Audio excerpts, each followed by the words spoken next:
Olha, sobre dor nas pernas, eu recebo paciente todos os dias aqui se queixando de dor nas pernas. Algo que eu sempre falo para o paciente: dor tem várias causas para dor.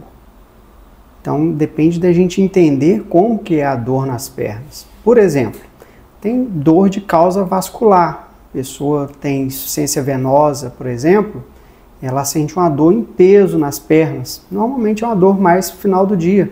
As pernas a pessoa começa a sentir um peso nas pernas, começa a sentir um latejamento nas pernas. Quando a gente examina, a gente observa que a pessoa tem muita varize, tem um edema associado. Essa é uma dor, é uma causa possível de dor nas pernas.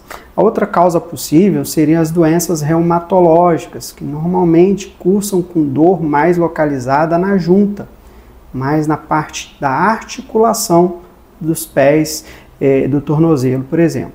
Pode ser também no joelho, outro exemplo. Nesse caso, é uma dor muito localizada, é uma dor que a pessoa fala, dói aqui nesse ponto, se eu aperto aqui, dói.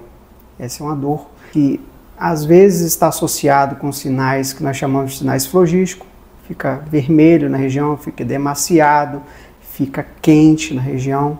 Essa é uma típica dor de causa reumática, por exemplo. Existem casos de dor também causado por neuropatia.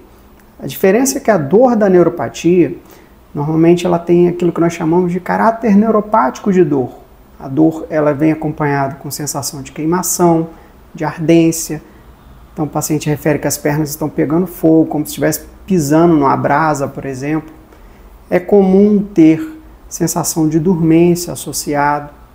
Essa é uma dor neuropática. A diferença da dor neuropática para a dor da articulação, por exemplo, é que não é uma dor que se localiza, ela se espalha por todo o trajeto do nervo. Então ela pode subir para a direção da coluna, por exemplo. Uma outra possibilidade dolorosa também de ocorrer nas pernas seriam as doenças musculares. Pensar nas miopatias metabólicas, né, que costumam cursar com mais dor. O paciente pode referir que está sentindo dor muscular. É uma causa, por exemplo, o paciente refere que faz um esforço, começa a sentir muita dor muscular. É um caso típico aí, por exemplo, de miopatia metabólica, que pode ou não estar associado com fraqueza franca. As miopatias inflamatórias, normalmente quando o paciente sente dor, ele tem muita fraqueza.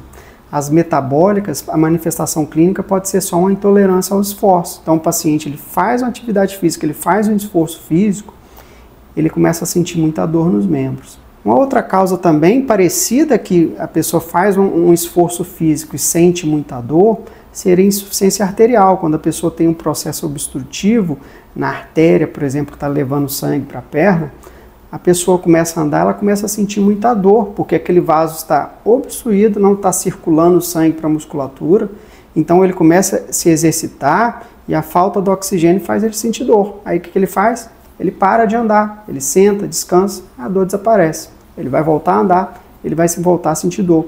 Isso nós chamamos de claudicação intermitente, é uma característica importante. Nesses casos a gente examina, por exemplo, o paciente não tem pulso. E a gente pega muito paciente aqui com isso. Às vezes o paciente vem achando que tem uma neuropatia e quando a gente vai observar, o paciente está sem pulso. A gente já orienta a procurar direto um vascular, por exemplo. Uma outra causa que também a gente vê muito no dia a dia seria a síndrome de pernas inquietas. O paciente com síndrome de pernas inquietas, ele pode ser só uma inquietude, ele referir, principalmente à noite quando ele deita, ele tem uma sensação estranha na perna, muito parecido com neuropatia, por exemplo, mas que ele se beneficia muito quando ele levanta e vai andar, por exemplo. Diz claramente, à medida que se eu levantar da cama e começar a andar, melhora, mas aí eu não consigo dormir. É interessante isso, né? E uma outra causa também comum é fibromialgia. Mas aí a dor da fibromialgia já vai para vários pontos do corpo. E fibromialgia, eu sempre falo, o paciente não tem só dor. O paciente ele tem distúrbio de sono, ele tem distúrbio de memória, ele tem distúrbio gastrointestinal. Depende então do tipo de dor, depende das características que você tem associado para poder pensar em alguma causa. Mas procura algum colega que trabalha com dor. Tem anestesiologista que trabalha com dor, tem neurologista que trabalha com dor, reumatologista, tem ortopedista que trabalha com dor. É interessante fazer uma avaliação para poder entender qual o seu tipo de dor, para poder ver qual o rumo de investigação que você irá precisar. Um abraço.